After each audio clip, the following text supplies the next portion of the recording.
ኢራን የአሜሪካን ወታደር የማዳን ዘመቻ ክሽፈት እንደሆነ አድርጋ እየቀረበችው ነው። ኢራን ባለሥልጣናትና መንግስት በሚያወጣቸው መግለጫዎች አሜሪካ ተመቶ የወደቀው ተዋጊ ጀት ውስጥ የነበረውን የአየር ኃይል አባል ለማዳን ያካሄደችው ዘመቻ ውድቀት እንደሆነ አድርገው እያቀረቡት ነው። ፕሬዚዳንት ዶናልድ ትራምፕ አሜሪካ ድፍረት ከተሞላባቸው የፍለጋና የማዳን ዘመቻዎች መካከል አንዱ የሆነ ተልዕኮ መፈጸሟን አስታውቋል። በዚህም ወታደሯን ማዳኗን ገልጸዋል። የኢራን ጦር ሀታም አልአንቢያ ማዕከል ዋና መስሪያ ቤት ቃል አቀባይ ግን ተልዕኮውን የከሸፈ እንደሆነ አድርገው ገልጸውታል። ጠላት ተመቶ የወደቀውን ተዋጊ አብራሪውን ለመታደግ በተስፋ መቁረጥ ያካሄደው ጥረት በሁሉን ቻዩ ፈጣሪ ባርኮትና መለኮታዊ እገዛ እንዲሁም ጊዜውን በጠበቀ እርምጃና የጋራ ዘመቻ ከሽፏል ብለዋል። የመታደግ ተልዕኮ በሚካሄድበት ወቅት በአሜሪካና በኢራን ወታደሮች መካከል ውጊያ ተከፍቶ እንደነበር ተዘግቧል። የኢራን እስላማዊ አብዮታዊ ዘብ ግን ትራምፕ የደረሰባቸውን ከባድ ሽንፈት ለመሸፈን ሲሉ ኢራን ውስጥ የወደቀውን አውሮፕላን አብራሪ ለማዳን ልዩ ኦፕሬሽን እንደተደረገ አስመስለው በማህበራዊ ሚዲያ ለጥፋቸው አስፍረዋል ብሏል። የኢራን መንግስት ቴሌቪዥን ጣቢያም በዘገባዎቹ በሙሉ ተመሳሳይ ትርክት ሲያስተጋባ ነበር።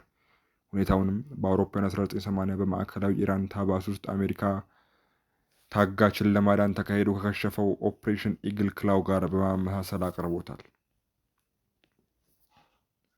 አሜሪካውያን የአየር ኃይል አባል ለማዳን በተካሄደው ዘመቻ ውስጥ ተሳታፊ የነበሩ ሁለት የአሜሪካ የትራንስፖርት አውሮፕላኖች መውደማቸውን ኒውዮርክ ታይምስ ዘግቧል። ጠፍቶ የነበረውን አሜሪካዊ ከኢራን ለማስወጣት በመቶዎች የሚቆጠሩ የልዩ ኃይል አባላት ተሰማርተው የነበረ ሲሆን ከኢራን ኃይሎች ጋር የተኩስ ልውውጥም ተደርጓል። ጋዜጣው አንድ የአሜሪካ ወታደራዊ ባለስልጣንን ጠቅሶ እንደዘገበው ኮማንዶቹንና ፓይለቱን ከኢራን ለማስወጣት የተሰማሩት ወታደራዊ ማጓጓዣ አውሮፕላኖች ኢራን ውስጥ ባሉበት ቀርተዋል። ይህንም ተከትሎ ከተልዕኮ በኋላ የአሜሪካ ወታደሮች ከፓይለቱ ጋር በሌሎች 3 አውሮፕላኖች እንዲወጡ መደረጋቸውና መንቀሳቀስ ያልቻሉት የትራንስፖርት አውሮፕላኖች በኢራናውያን እጅ እንዳይገቡ በሚል እንዲወድሙ መደረጋቸውን ባለስልጣኑ ተናግረዋል። አንድ የኢራን የመረጃ ምንጭ እንዳስታወቀው አንድ ሲ-130 የአሜሪካ አውሮፕላን ኢስፋሃን ከተባለው የአገሪቱ ክፍል በስተደቡብ በኢራን የፖሊስ ኮማንዶ ክፍል ተመቶ ወድቋል። የኢራን እስላማዊ አብዮታዊ ዘብ ባወጣው መግለጫ አሜሪካ ተወጥቶ የወደቀ ፓይለቷን ለማዳን አውሮፕላኖችን ባሰማራችበት ጊዜ የአገሪቱ የተለያዩ ወታደራዊ ክፍሎች በቅንጅት በወሰዱት እርምጃ የጠላት አውሮፕላን ወድሟል። አሜሪካ በድጋሚ ውርደትን ተከናንባለችም ብሏል። የኢራን ጦር ተመቶ የወደቀውን የኤፍ-15 አውሮፕላን አባል ለማዳን አሜሪካ ባካሄዳቸው ዘመቻ ወቅት ብላክ ሃውክ ሄሊኮፕተር እና ሲ-130 ወታደራዊ ትራንስፖርት አውሮፕላንን ጨምሮ የጠላት ወራሪ አውሮፕላኖች ተመትተዋል በማለት 2 የአሜሪካ አየር ኃይል በራሪዎች ላይ ጥቃት መፈጸሙን አስታውቋል። የኢራን የኢንተርኔት መቋረጥ በዓለም ረዥም ሆኖ ተመዝግቧል። የኢራን ግንኙነት መቋረጥ በአገር አቀፍና በዓለም አቀፍ የተደረገ ረዥሙ የኢንተርኔት መዘጋት ሆኖ መመዝገቡን የኢንተርኔት ክትትል ቡድኑ ኔት ብሎክስ አስታውቋል። የኔት ብሎክስ መረጃ እንደሚያመላክተው ኢራን ውስጥ ኢንተርኔት ከተቋረጠ 37ኛ ቀኑን ይዟል። ባለፉት ከ964 ሰዓት በላይ ለሚሆን ጊዜም ኢራናውያን ከውጭው ዓለም ተቆራርጠዋል። በኢራን ከውጭ ዓለም ጋር የሚደረግ የኢንተርኔት ግንኙነት በመደበኛ ሁኔታ ሊኖር ከሚገባው 1% ብቻ ሆኖ ቀጥሏል። ኔት ብሎክስ እንደገለጸው በአሁኑ ሰዓት የኢራን የኢንተርኔት መቋረጥ በየትኛውም ሀገር ከተመዘገቡት አገር አቀፍ የኢንተርኔት መዘጋቶች ሁሉ እጅግ ረዥሙ ሆኖ ተመዝግቧል። በኢራን ያለው የኢንተርኔት ሁኔታ ከዚህ ቀደም ከተመዘገቡ ተመሳሳይ ክስተቶች ሁሉ የከፋ ነው ብሏል።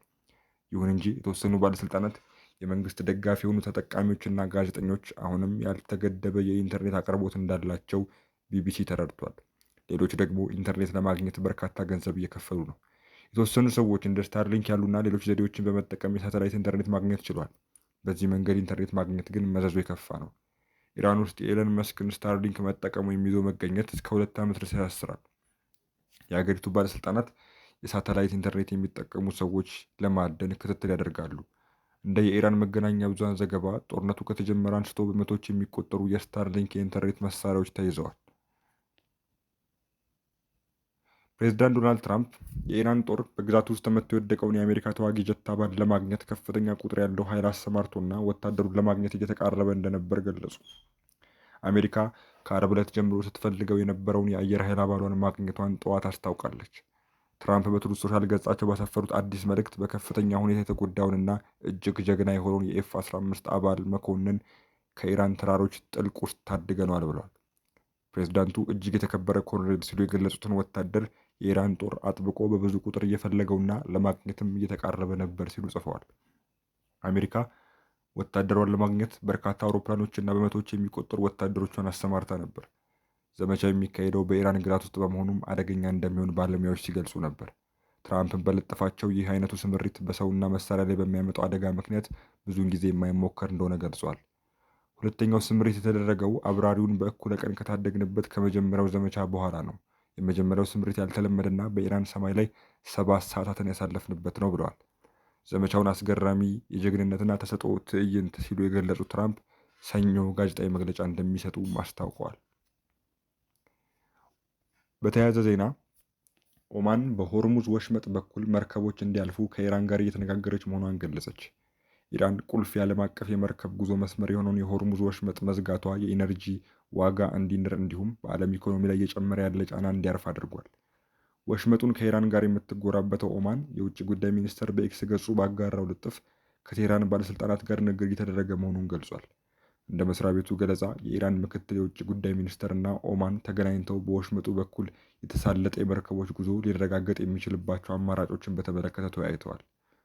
እሁድ የተደረገው ንግግር ከሁለቱም ወገኖች የተውጣጡ ባለሙያዎችን ያካተተ እንደሆነ የገለጸው የኦማን የውጭ ጉዳይ ሚኒስትር መተላለፊያውን በተመለከተ በርካታ ሪዎችና እቅዶች እንደቀረቡም አስታውቋል። ሁለቱ ሀገራት የሆርሙዝ ወሽመጥ በተመለከተ የመከሩት የአሜሪካ ፕሬዝዳንት ዶናልድ ትራምፕ ወሳኙ መርከብ መተላለፊያ ሰኞ ዕለት የማይከፈት ከሆነ ኢራን ላይ ሲኦልን እንደሚያዘንቡ በዛቱ ማግስት ነው።